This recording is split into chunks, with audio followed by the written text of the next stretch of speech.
Gue belum ketemu kasus perusahaan ngebatalin offering letter, yang ada malah calon karyawan yang ngebatalin. Nah, tapi di video ini yang gue replay ini, banyak juga kok yang udah dikasih offering letter terus dibatalin gitu sama perusahaan. Jadi sebenarnya menurut gue pribadi, ini adalah hukum sebab akibat ya. Kayak kebanyakan karyawan itu semena-mena, jadi perusahaan juga ngeluarin aturan yang ya nggak ngerugiin dia juga. Contohnya nih ya, kalau ini kan kasusnya adalah karyawan nih yang dirugiin karena ngebatalin udah dikasih offering letter sama perusahaan. Case lainnya nih, contoh, ketika ada karyawan nih, dia nyari kerja ya kan, terus dia dipanggil nih sama perusahaan buat tahap interview.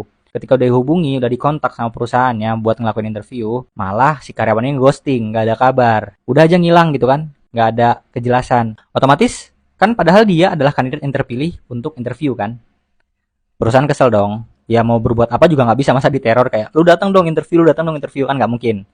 Itu case-nya ketika perusahaan membutuhkan karyawannya buat interview.